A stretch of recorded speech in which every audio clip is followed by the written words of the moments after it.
Now we're going to look into the skeletons in the envelope. Go ahead and take out the 12 sons of Jacob. All we're working with is the Abraham envelope.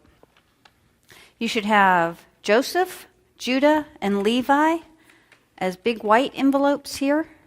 And then you should have all these other little tiny names of the other 9.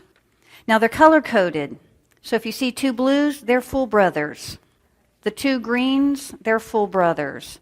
The 3 envelopes are the 3 main brothers. We're not going to go through all of them, but there are 5 that you need to know.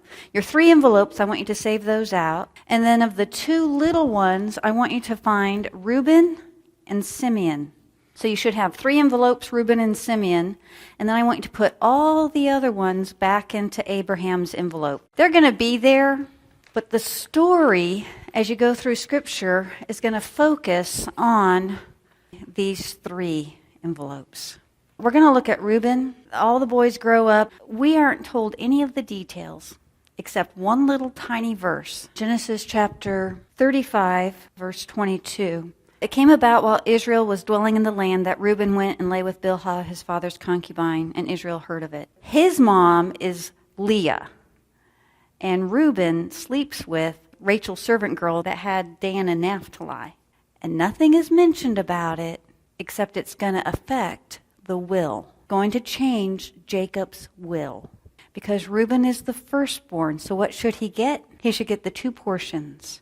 And because of that, he is going to lose the 2 portions. And it comes up later. It doesn't say what Jacob says to him at the time. It just says, now Reuben does this.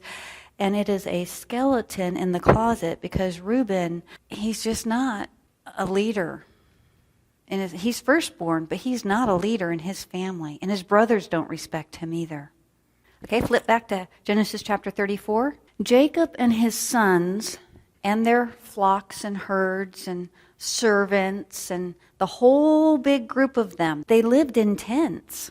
They were a nomadic people still. Grandfather Abraham had lived that way. Father Isaac had lived that way. This is how Jacob and his sons lived. And they would move to where pastures were for their flocks. Well, the Canaanites that were in the land, they were settled in the cities by that time. And Dinah, the only girl of the bunch, she was out in a field near one of the Canaanite cities. And the prince of that city, named Shechem, saw her and wanted her. So he rapes her.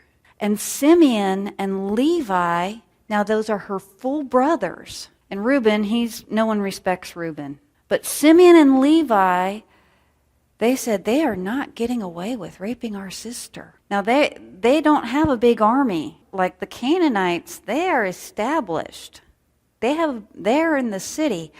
Shechem, the prince of the Canaanite city, he says, listen, I want to marry your sister. I'm passionately in love with her, and I want to. Now, for the Canaanites, it's like to Shechem, it's no big deal. I mean, he is definitely one of the other nations. The moral standards for him, they're gone. I want her. I took her. Okay, I'll marry her. What do you want? How much do you want? And they said, we can't marry you. You guys are other nations. We're different. We're circumcised. They said, well, if you have all the men become circumcised to join us, then we'll let you in. We'll let you be part of our group. So Shechem actually talks it over with all the men in the city, and he's like, man, they've got so much stuff. We can assimilate them in. Let's do it. Shechem talks all the men of the city into becoming circumcised to join up with Abraham's family. And on the 3rd day, when the men are in great pain, Simeon and Levi go in with a couple of swords, and they kill them all because of what they had done to their sister. Simeon slaughters men in a city. Levi slaughters men in a city. And as far as we know, Dinah, we don't know that she ever gets married or has descendants. And they take all the stuff. They slaughter the men of the city. They plunder the city. They take it all for themselves. They're in tents, and these other little Canaanite cities are around, and Jacob is terrified. What have you done? We we're nobodies with no army and no defenses, and you just went in and took your revenge and killed all these men. All these other little cities around here are going to attack us. They're going to unite and attack us and wipe us out. That wasn't just an idle fear he had. That wasn't imaginary. That was a real possibility. It doesn't happen. And they move on. They change locations. In I believe it's chapter 37, these are the records of the generations of Jacob. Verse 2, Joseph, when 17 years of age, was pasturing the flock with his brothers while he was still a youth, along with the sons of Bilhah and the sons of Zilpah. So you know who those are now. He's pasturing the flock with Dan and Naphtali and Gad and Asher. I mean, he's about 17, so he knows what's going on, and he sees what they're doing, and he goes back to his dad, and he tells on them. I just want you to think of, with all that you know about this family already, and the moms, and all that they've come from, and how they've grown up, and what they've already experienced, Joseph is the apple of his father's eye, but he's telling on his brothers. How are his brothers going to respond to that? There's so much alienation going on here. He does believe in God's bigger plan, and that overrides his life. If you've studied the life of Joseph, you know that. But now I want to go back to Judah. And the reason why I did Joseph first is because it's at this point in chapter 37, Jacob gives Joseph the special coat of honor that basically would exempt him from doing the field work. The coat of many colors that you hear about with Joseph, that would exempt Joseph from having the hard labor. He's already being exalted by his father. The brothers just can't stand it, and then they're out watching the sheep, and Jacob sends Joseph to go check up on them. And while he's still a distance away, the brothers say, well, let's kill him, and we'll just tell Dad a wild beast devoured him. I'm in chapter 37, verse 21. Reuben heard this and rescued him out of their hands and said, oh, let's not take his life. Let's not shed any blood. Let's just throw him into this pit. And Reuben's planning on coming back. So Reuben kind of takes just a little tiny bit of a lead here, but it comes to nothing because he goes off somewhere, and while he's gone, he's going to come back and rescue Joseph. Big plan, right? He doesn't quite step up to the plate, but enough to keep Joseph alive. And then, who is it of the brothers? They see a caravan coming, and he realizes, we can make some money off of this. Why don't we sell him as a slave instead of just letting him die in this pit? Let's just make money and get rid of him. Which one of the brothers sells him out? Did you find it? Did you see it in there? It is Judah. And that's important. Now watch.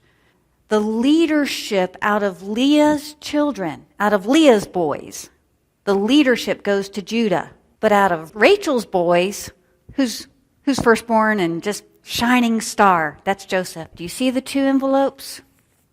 Judah and Joseph, right there. If you understand this animosity between them, that sets up the whole rest of the Bible. It's the family secrets. Joseph goes down to Egypt, and all of a sudden you come into chapter 38, and it's all about Judah and Tamar. What?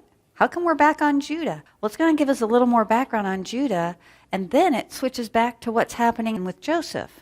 Judah marries a Canaanite woman. Look, where is he going to get his wife? To the other nations to get his wife. Judah, what are you thinking there? And then he has 3 sons, and Tamar marries the first one, and that son dies. The second one dies, and so the third son is supposed to give her children in the name of the first son. It was just the custom that they had. But he's young, and so she's waiting for him to grow up for that. Judah just never gives that third son to Tamar. Judah's wife, the Canaanite wife, dies. And Judah sees a shrine prostitute and doesn't know it's his daughter-in-law dressed up as a shrine prostitute. So he goes into her. Then he finds out, your daughter-in-law is pregnant. He's like, well, let's kill her. You know, she's been... Do you see the hypocrisy there? And then she shows, oh, this is your child. And he's like, well, let's not kill her. That's Judah. And he's the one that had plotted against Joseph. Comes to the end of the book of Genesis, and if you will turn to chapter 48. I'm assuming that you know the story that Joseph goes down. There's a famine in Egypt. After about 13 years, the brothers come down. They don't recognize Joseph, all dressed up as the vice pharaoh. And then they find out it's Joseph. And now he could have his revenge. He doesn't take it. Well, during his time down in Egypt, Joseph has had 2 children. He's been given a wife by the Pharaoh, and he has 2 sons. And then when Jacob finds out, my son Joseph isn't dead, he's alive, they all move down to Egypt. The whole family moves down to Egypt. The whole dysfunctional family moves down to Egypt. It's time for Jacob, also known as Israel, to die and to give his blessings. Okay, here's the reading of the will.